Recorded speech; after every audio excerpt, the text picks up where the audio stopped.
মুঘল সম্রাট শাহজাহানের নামের সাথে এক অনবদ্য ইতিহাস জড়িত তাজমহল আর প্রেমের এক ঐতিহাসিক গল্পগাথা। ভারতবর্ষে মুঘল সাম্রাজ্যকে সম্রাট শাহজাহান সাংস্কৃতিক দিক থেকে এক অনন্য অবস্থানে নিয়ে গেলেও ইতিহাস তাকে বিখ্যাত সব স্থাপত্য ও কীর্তির জন্য মনে রাখবে আজীবন। স্ত্রীর মৃত্যুশোকে তাঁর সমাধির উপর বিখ্যাত তাজমহল নির্মাণ করে যেমন নিজেকে ইতিহাসের পাতায় অমর করে রেখেছেন শাহজাহান, তেমনি আগ্রার দুর্গ কিংবা দিল্লির সুবিশাল জামে মসজিদের মাধ্যমেও নিজেকে অন্যান্য মুঘল সম্রাটদের তুলনায় আলাদাভাবে পরিচিত করতে সক্ষম হয়েছেন। বলা হয়ে থাকে তাঁর সময়েই মুঘল স্থাপত্যবিদ্যা সবচেয়ে বেশি সমৃদ্ধি লাভ করে এবং তিনি ছিলেন এর প্রধান পৃষ্ঠপোষক। তবে তার একটি মহাকীর্তি নিয়ে তুলনামূলক কম আলোচনা হয়, ময়ূর সিংহাসন। তাজমহল কিংবা সম্রাট শাহজাহানের শাসনামলে নির্মিত অন্যান্য স্থাপত্য ও কীর্তির তুলনায় এর গুরুত্ব কিংবা মূল্য কিন্তু কোনো অংশেই কম নয়। আজ আমরা এ পর্বে ময়ূর সিংহাসন সম্পর্কে জানব, আর তা জানতে হলে থাকতে হবে পুরোটা সময় জুড়ে আমাদের সাথে।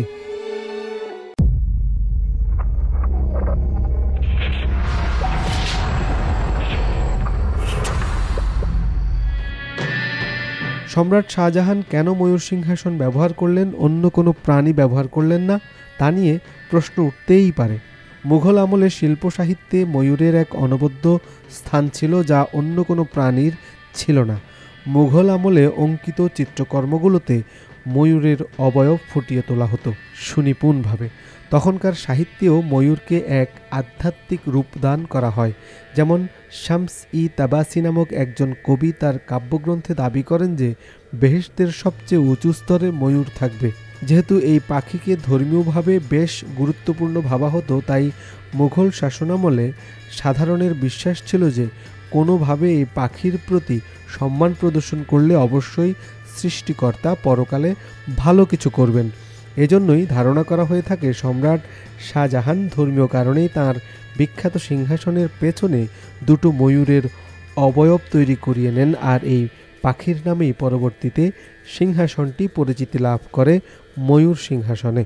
সিংহাসনে কী পরিমাণ স্বর্ণ ও হিরে জহরত ব্যবহার করা হয়েছিল সেটি শুনলে আপনার চোখ কপালে উঠবে। আনুমানিক 1150 কেজি স্বর্ণ ও প্রায় 230 কেজি বিভিন্ন মহামূল্যবান পাথর ব্যবহার করা হয়েছিল এই রাজকীয় সিংহাসন তৈরিতে। তিমুর রুবি ও বিখ্যাত কোহিনূর হীরার মতো দুর্লভ জিনিস ব্যবহার করা হয় এতে। ধারণা করা হয় বিভিন্ন যুদ্ধ জয়ের মাধ্যমে যেসব দামি ও দুর্লভ অলঙ্কার মুঘল রাজকোষে জমা হয়েছিল সেগুলো দিয়েই এই সিংহাসনের নির্মাণ কাজ শুরু করা হয়। তাজমহল নির্মাণের ক্ষেত্রে যেমন দূর দূরান্ত থেকে বিভিন্ন সামগ্রী আনা হয়েছিল, এদিক থেকে ময়ূর সিংহাসন ছিল ব্যতিক্রম।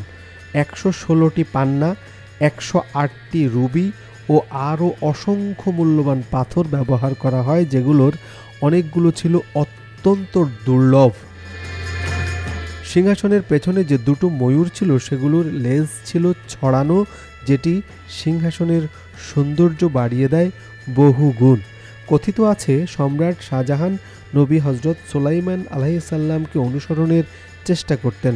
সুলাইমান আলাইহিসসালামের সুবিশাল সাম্রাজ্যের পাশাপাশি একটি রাজকীয় সিংহাসন ছিল, যেটি মুঘল সম্রাট শাহজাহানকে বেশ প্রভাবিত করে।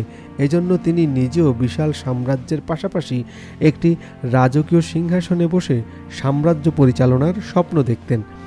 1628 সালে যেদিন সম্রাট শাহজাহান সাম্রাজ্যের দায়িত্ব গ্রহণ করেন, সেদিনই প্রথম সেই রাজকীয় সিংহাসন প্রথমবারের মতো ব্যবহার করা হয়। বাছাই করা স্বর্ণকার ও জহুরিদের মাধ্যমে প্রায় 7 বছর ধরে এই সিংহাসন তৈরি করে নেওয়া হয়েছিল। এই সিংহাসন মুঘল সাম্রাজ্যের পরিচয়বাহী একটি কীর্তি হয়ে উঠবে, মুঘলদের ঐশ্বর্য সম্পর্কে বাইরের দুনিয়াকে ধারণা দেবে। সম্রাট শাহজাহানের এই ধরনের চিন্তাও ছিল। জিন ব্যাপিস্ট টাভেরনিয়ার নামের একজন ফরাসি অলংকারিককে আমন্ত্রণ জানান সম্রাট শাহজাহানের পুত্র সম্রাট আওরঙ্গজেব। 1665 সালে তিনি ভারতবর্ষে আসেন এবং রাজপ্রাসাদে প্রবেশ করে ময়ূর সিংহাসন প্রত্যক্ষ করার পর তার চোখ কপালে উঠে যায় রীতিমতো। তার ভাষ্যে সিংহাসনটি ছিল বিছানাকৃতির, এতে 4টি পায়া ছিল যেগুলো ছিল খাঁটি সোনার তৈরি। সিংহাসনের উপরের ছাউনি হিসেবে ব্যবহার করা বহু মূল্যবান কাপড়টি ধরে রাখতে 12টি ছোট খুঁটি ছিল। ছাউনি হিসেবে ব্যবহার করা কাপড় ধরে রাখতে যে 12টি খুঁটি ছিল সেগুলো ছিল সবচেয়ে মূল্যবান, কারণ সেগুলোতে বিভিন্ন দুর্লভ পাথর ও হীরা ব্যবহার করা হয়েছিল। মুঘল সম্রাট শাহজাহানের দ্বারা নির্মিত সম্রাটের বাসস্থান হিসেবে ব্যবহৃত দিওয়ান-ই খাসে সাধারণত এই সিংহাসন রাখা হতো, কিন্তু অনেক সময় দিওয়ানি আমেও একে নিয়ে আসা হতো। এছাড়া বিভিন্ন অনুষ্ঠান ও উৎসবের জন্য যখন সম্রাটকে দিল্লি থেকে আগ্রায় আসতে হতো তখন তার সাথে এই সিংহাসনও বহন করে নিয়ে আসা হতো। নাদের শাহ যখন পারস্যের সিংহাসনে বসেন তখন তার সামনে একটি বড় চ্যালেঞ্জ ছিল আফগানিস্তানের হোতাকি বাহিনী দমন করা। ইস্পাহান দখল করার পর নাদের শাহ তাদেরকে একেবারে নির্মূল করার সিদ্ধান্ত নেন। তিনি তাদেরকে হটানোর জন্য আরও বেশি সৈন্যসহ আক্রমণ করেন এবং একসময় তারা কান্দাহার পেরিয়ে মুঘল সাম্রাজ্যে প্রবেশ করে। তিনি মুঘল সম্রাট মুহাম্মদ শাহকে শান্তিপূর্ণ উপায়ে হোতাকিদের হস্তান্তর করতে বলেন, কিন্তু মুঘল সম্রাট তা থেকে বিরত থাকেন। এতে নাদের শাহ আরও বেশি করে ক্রোধান্বিত হন এবং বড় সেনাবাহিনী সহ মুঘল সাম্রাজ্যে আক্রমণ করেন। সম্রাট শাহজাহান কিংবা সম্রাট আকবরের সময় মুঘল সেনাবাহিনী যেরকম শক্তিশালী ছিল, মুহাম্মদ শাহের সময় তা একেবারেই জৌলুস হারিয়ে ফেলে। সুসংগঠিত নাদের শাহের বাহিনীর সামনে মুঘল সেনাবাহিনী টিকতেই পারেনি। 1739 সালের মার্চে তিনি দিল্লি দখল করেন। পারস্যের অধিপতি নাদের শাহ বোকা ছিলেন না। মুঘল সাম্রাজ্যের মতো বিশাল সমৃদ্ধ এলাকা তার দখলে চলে আসলেও তিনি মূল এলাকা ছেড়ে দিয়ে এখানকার সিংহাসন দখল করতে চাননি, কারণ তাতে করে তার মূল সাম্রাজ্য অরক্ষিত হয়ে যেত এবং অভ্যন্তরীণ ষড়যন্ত্রের মাধ্যমে তাকে হটিয়ে অন্য কারো সিংহাসন দখলের সম্ভাবনা ছিল। তাই তিনি মুঘল সাম্রাজ্যের অধিপতি মুহাম্মদ শাহের সাথে সন্ধি করেন এবং তাদেরকে সাম্রাজ্য ফিরিয়ে দেন। এই সন্ধি অনুসারে মুঘলদের যেসব মূল্যবান সম্পদ ছিল তার বড় অংশ হস্তান্তর করতে বাধ্য হয় তারা। এর মধ্যে ময়ূর সিংহাসনও ছিল। এভাবেই অত্যন্ত দামি ও ঐতিহাসিক ময়ূর সিংহাসন তাদের হাত ছাড়া হয়ে যায়। নাদের শাহ পারস্যে ফিরে গেলে কয়েক বছর পর দেহরক্ষীর হাতে নিহত হন এবং রাজপ্রাসাদে বেশ অরাজকতা শুরু হয়। এরপর রাজপ্রাসাদে লুটের ঘটনা ঘটে। অনেকে বলে থাকেন লুটেরা ব্যক্তিরা অরাজকতার মাঝে রাজপ্রাসাদে প্রবেশ করে ময়ূর সিংহাসন ভেঙে ফেলে এবং ভাঙা টুকরোগুলো পরবর্তীতে চড়া দামে বিক্রি করে।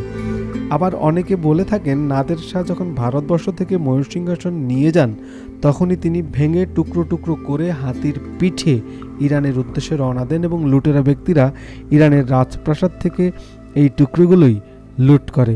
তবে মুঘল সাম্রাজ্যের অনুকরণে পরবর্তীতে ইরানেও ময়ূর সিংহাসন তৈরি করা হয়, যেটি এখন তেহরান জাদুঘরে সংরক্ষিত আছে।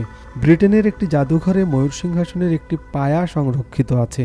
ময়ূর সিংহাসন ছিল মুঘল সাম্রাজ্যের জৌলুস তুলে ধরা এক কালজয়ী কীর্তি।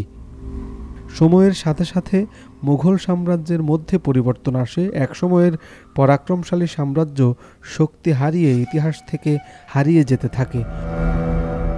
মুঘলদের গর্বের ময়ূর সিংহাসনও হাতছাড়া হয়ে যায় বিদেশি শক্তির কাছে পরাজিত হয়ে। ময়ূর সিংহাসন যতই লুটেরাদের হাতে ক্ষতবিক্ষত হোক, যতই বিদেশি শক্তির হাতে অর্পিত হোক না কেন, এই অনিন্দ সুন্দর কীর্তির জন্য ইতিহাস সবসময় সম্রাট শাহজাহানকেই মনে রাখবে। দর্শক, এরকম মজার এবং গুরুত্বপূর্ণ তথ্য জানতে আমাদের channel the truth Bangla subscribe করুন। আমাদেরকে মতামত দিন, আপনি কি জানতে চান সে বিষয়টিও কমেন্ট বক্সে মন্তব্য করুন, কারণ আপনার মন্তব্য থেকেই আমরা পরবর্তী ভিডিওটি বানানোর আগ্রহ পাব। দর্শক, আমাদের সাথেই থাকুন এবং আমাদেরকে সহযোগিতা করুন। নিশ্চয়ই আপনাকে আমরা পাশেই পাব।